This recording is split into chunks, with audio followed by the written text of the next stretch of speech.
President Abdel Fattah el-Sisi arrived in Belgrade, Serbia, from Germany on Tuesday on an official first visit to the Balkan country, where he met with the Serbian President Alexander Vučić. Presidential spokesman Bassam Radi said the two leaders would review means to foster relations in various domains, in addition to a number of regional and international issues of mutual concern. During his visit, the president is scheduled to meet with the Serbian parliament speaker. On Thursday, the head of state will give a speech at Belgrade University on overall historic relations between Egypt and Serbia and principles guiding the Egyptian policy towards main current regional and international issues. President Abdel Fattah el-Sisi wrapped up his visit to Germany on Tuesday, where he held a number of meetings with his German president counterpart, the Minister of Defense, and German Chancellor Olaf Scholz. President el-Sisi, along with the German Chancellor, presided over a high-level session of the Pittsburgh Climate Dialogue. Concluding the Pittsburgh Climate Dialogue in Berlin, Foreign Minister Sameh Shoukry held a joint press conference with his German counterpart, Annalena Baerbock, on Tuesday to review the outcomes of the two-day gathering. Concluding the Petersburg Climate Dialogue in Berlin, Foreign Minister Sameh Shoukry held a joint press conference with his German counterpart Annalena Baerbock on Tuesday. Shoukry called on rich and developing countries to show readiness to compromise at the upcoming talks, saying that the negotiations shouldn't be a zero-sum game between wealthier and poorer nations. The top diplomat said that every useful discussions brought Egyptian officials closer to understanding the areas of convergence and also possible divergence, which will require more work from us all at the November summit in Sharm el-Sheikh. For her part, Baerbock said her country will continue coordination with Egypt and contributing to the success of the upcoming climate conference to be held in Sharm el-Sheikh next November. The minister said it is important to go forward with the main goal of meeting the global warming limit of 1.5 degrees Celsius agreed to in the 2015 Paris Climate Accords. On the sidelines of the Petersburg Climate Dialogue in Berlin, Foreign Minister Sameh Shoukry, the appointed president of the 27th round of the UN Climate Pact, held talks with the US Presidential Climate Envoy John Kerry. They exchanged viewpoints over issues of mutual concern, atop of which alleviating the negative effects of climate change and its repercussions and providing climate finances. Shoukry said the Egyptian presidency of the 27th round is exerting efforts to bring viewpoints closer and is renewing its set national contributions to lower emissions and launching a 2050 national strategy for climate change. He said the efforts contribute to encouraging all parties to continue with efforts to achieve climate goals.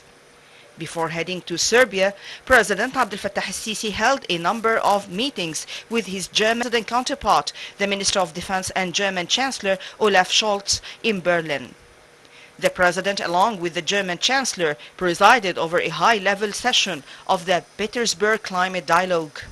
In statements to Egyptian television, presidential spokesman Ambassador Bassam Radi said the timing of the visit to Germany is of importance at both bilateral and international levels.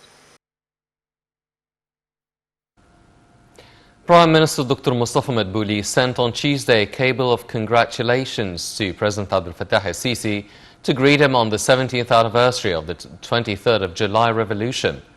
In his cable, the Prime Minister said that the glorious revolution will be etched in the memory of the Egyptian people with its great accomplishments to establish the principles of freedom, justice and equality, and the change it brought about in the Arab, African and Third World countries in defense of the freedom of people and their right to a dignified life.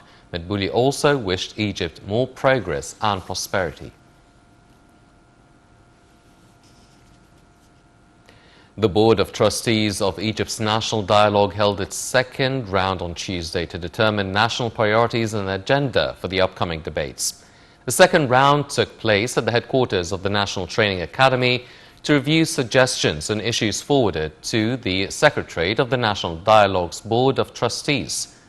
In a press conference following the session, General Coordinator of the National Dialogue, Diyar Rashwan, said the Secretariat had decided to form 2 committees. Every committee includes 4 members who suggest subcommittees' contents for the social and economic axes issues. The meeting aimed to draw up dialogue schedule of debates and agenda with 3 main committees to be formed to discuss political, economic and social issues. The board held its first meeting on July 5th, where it agreed on bylaws regulating its works, as well as the dialogue's 25-article Code of Conduct and Ethics. 2 documents were issued on the first session, one including the governing rules of the dialogue as a whole, while the second details the ethical guidelines of the national dialogue.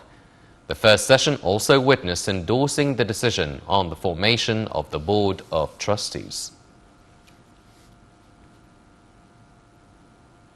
Minister of Higher Education and Scientific Research and Acting Minister of Health Khaled Abdul Ghaffar announced on Tuesday that 16 injured people had left Malawi Hospital after medical treatment following a bus crash accident.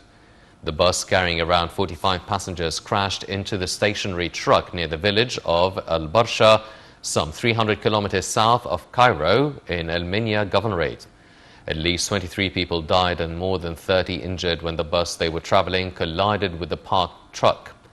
The Ministry of Social Solidarity said it would offer emergency benefits of 10,000 Egyptian pounds to families of the deceased people. The Cairo International Airport received the Egyptian Armed Forces pilgrimage mission after performing the Hajj rituals in Saudi Arabia. The pilgrims thanked the armed forces and hailed all services they had been offered by Egypt throughout their journey.